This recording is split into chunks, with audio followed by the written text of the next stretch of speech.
Hello movie lovers, स्वागत है आपका वाइपर एक्सप्लेन्ड चैनल पर। और आज हम शुरू करने जा रहे हैं एक और आइकॉनिक हॉरर सीरीज जीपर्स क्रीपर्स को, जिसमें अब तक 3 पार्ट्स आ चुके हैं। इस सीरीज का किलर एक एंशिएंट डीमन है जिसका नाम है क्रीपर। और आज हम देखेंगे सीरीज के पहले पार्ट जीपर्स क्रीपर्स 1 को, जिसे रिलीज किया गया था 2001 में। तो चलिए जानते हैं इसकी कहानी को बिना किसी देरी के। कहानी की शुरुआत होती है 2 भाई बहन डेरी और ट्रिशा से। ये दोनों गर्मियों की छुट्टी में कॉलेज से घर लौट रहे थे और फ्लोरिडा की एक सुनसान सड़क पर चले जा रहे थे। कुछ देर बाद एक बड़ा सा पुराना ट्रक इनकी कार के पीछे आकर हॉर्न बजाने लगता है। दोनों इससे डर जाते हैं और डेरी उसे आगे निकलने का रास्ता भी देता है। काफी देर तक इन्हें परेशान करने के बाद ये ट्रक इनसे आगे निकल जाता है।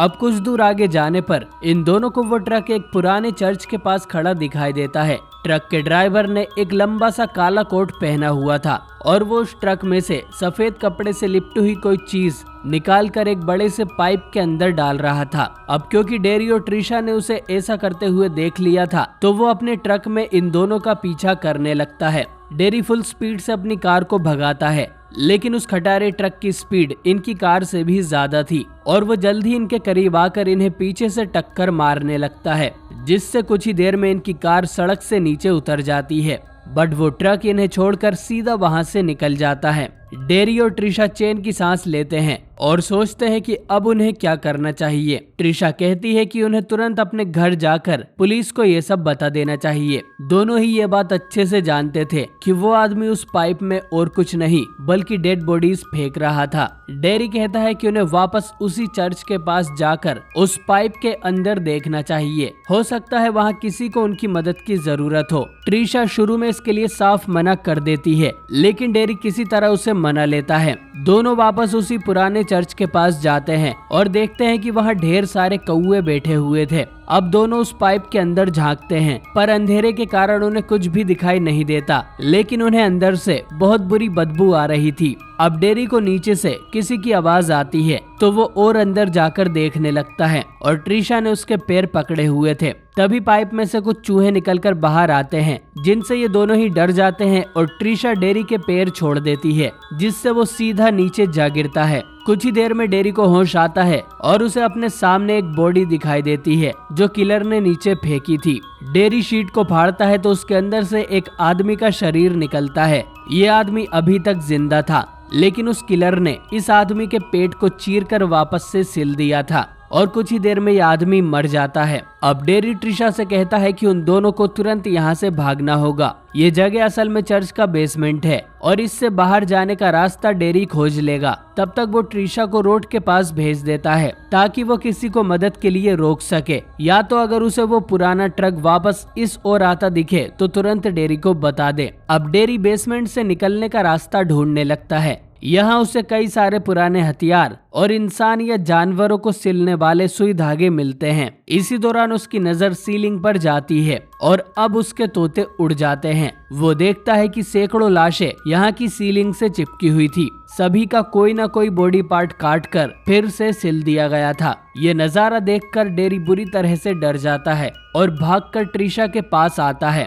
इसके बाद वो दोनों कार में बैठकर यहाँ से निकल जाते हैं। रास्ते में डेरी ट्रिशा को बताता है कि उसने बेसमेंट में क्या देखा। फिर ये सीधा एक डाइनर पर रुकते हैं और तभी उन्हें उसी किलर का ट्रक दिखाई देता है जो कि वापस पुराने चर्च की ओर जा रहा था। अब ये दोनों पुलिस को कॉल कर बुलाते हैं और कुछ ही देर में उन्हें किसी अनजान लेडी का कॉल भी आता है जो उन दोनों का नाम जानती थी और ये भी कि वो दोनों उस चर्च के पास गए थे। वो अनजान लेडी कहती है कि तुम दोनों बड़े खतरे में हो और अगर तुम्हें जीपर्स क्रीपर्स नाम का गाना सुनाई दे तो तुरंत वहाँ से भाग लेना। कुछ देर में पुलिस यहाँ आ जाती है और ये दोनों उन्हें सारी कहानी बता देते हैं कि एक चर्च के बेसमेंट में सैकड़ों लाशें पड़ी हुई है, पर पुलिस को इनकी बातों का यकीन नहीं होता। तभी यहाँ की ओनर घबराते हुए इन्हें बाहर देखने को बोलती है। उस किलर ने इनकी कार के सभी दरवाजे खोलकर इनके सारे कपड़े बिखेर दिए थे। ओनर ये भी बताती है कि जिस आदमी ने ये किया है वो इनके कपड़ों को सूंघ भी रहा था और फिर वो यहाँ से चला गया।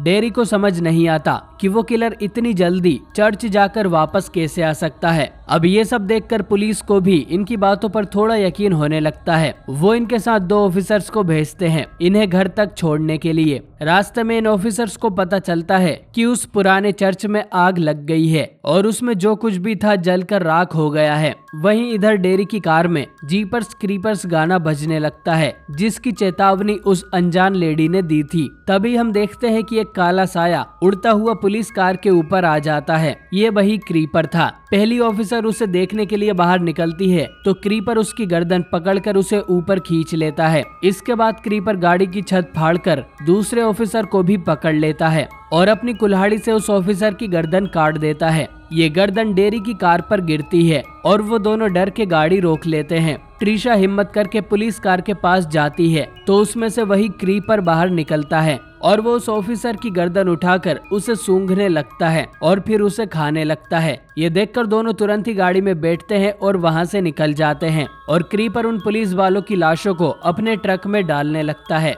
काफी आगे जाने के बाद ट्रिशा एक घर को देखकर गाड़ी रोकती है। इस घर में एक बूढ़ी औरत रहती थी जिसने कई सारी बिल्लियां पाल रखी हैं। ट्रिशा उसके घर का फोन यूज करना चाहती थी लेकिन ये औरत नहीं मानती।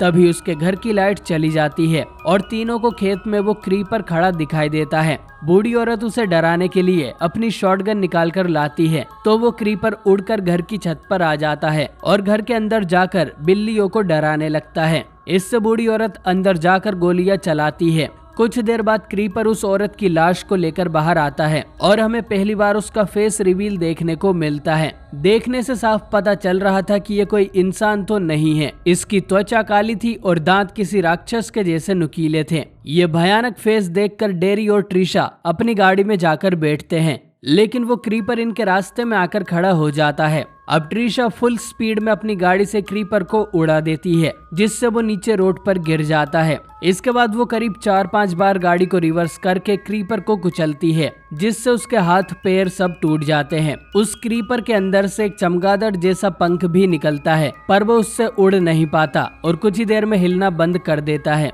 दोनों को लगता है कि अब तो ये मर गया होगा और फिर ये यहाँ से सीधा पुलिस स्टेशन जाते हैं और अपने पेरेंट्स को कॉल कर यहाँ के हालात बताते हैं। डेरी की नजर यहाँ लगी ढेर सारी मिसिंग रिपोर्ट्स पर जाती है, यानी कि इन सभी को उस क्रीपर ने ही मार दिया है। कुछ देर में वही अनजान लेडी इन दोनों से मिलने आती है जिसने इन्हें कॉल कर चेतावनी दी थी। इसका नाम जेजेल है और ये एक साइकिक है। इसे होने वाली घटनाएं पहले ही अपने सपनों में दिख जाती हैं और अपने सपनों में ही इसने डेरी और ट्रिशा को देखा था। बट यहाँ के लोकल ऑफिसर्स इस लेडी को पागल मानते हैं। अब जेजेल बताती है कि वो किलर एक एंशियंट डीमन है जिसे क्रीपर कहते हैं।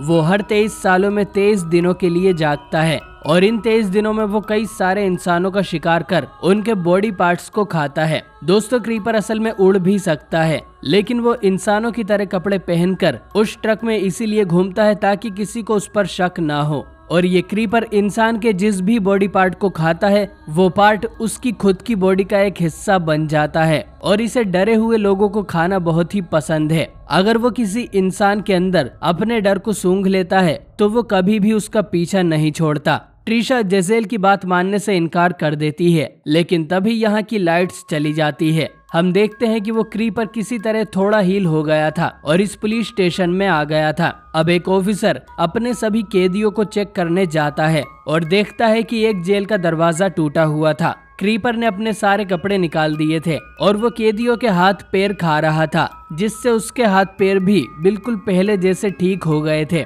ऑफिसर क्रीपर को गोली मारता है पर उस पर कोई असर नहीं होता। गोलियों की आवाज सुनकर बाकी सभी ऑफिसर्स उस तरफ जाते हैं लेकिन क्रीपर चुपके से एक एक करके इन पर अटैक करने लगता है। इधर जेजेल ने अपने सपने में ये भी देखा था कि इन दोनों में से कोई एक क्रीपर के हाथों मारा जाएगा। डेरी जेजेल से पूछता है कि वो कौन है। अबे जल्दी बोल, कल सुबह पनवेल निकलना है। तो जेजेल ट्रिशा की ओर देखने लगती है। ये तीनों छुपने की कोशिश करते हैं लेकिन क्रीपर इन्हें ढूंढ लेता है।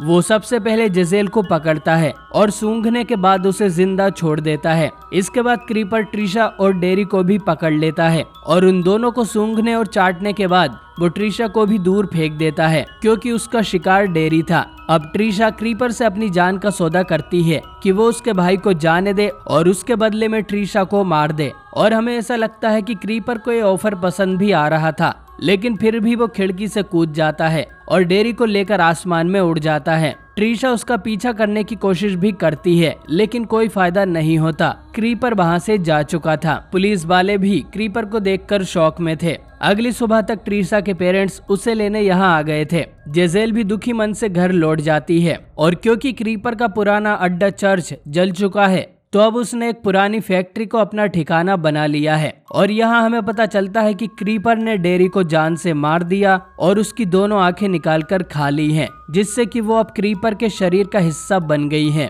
और ये मूवी यहीं पर एंड हो जाती है। दोस्तों, इस मूवी ने रिकॉर्ड तोड़ कमाई की थी, जिस कारण से सिर्फ 2 साल के बाद ही इसके अगले पार्ट को भी रिलीज कर दिया गया था। अगर आप चाहते हैं कि मैं दूसरे पार्ट को भी जल्दी एक्सप्लेन करूं, तो कमेंट में यस जरूर लिखें और ये भी बताइए कि आपको ये मूवी कैसी लगी। वीडियो पसंद आई हो तो इसे लाइक और चैनल पर नए हो तो सब्सक्राइब करना ना भूलें। बाकी मैं मिलता हूँ आपसे बहुत ही जल्द एक नई वीडियो के साथ।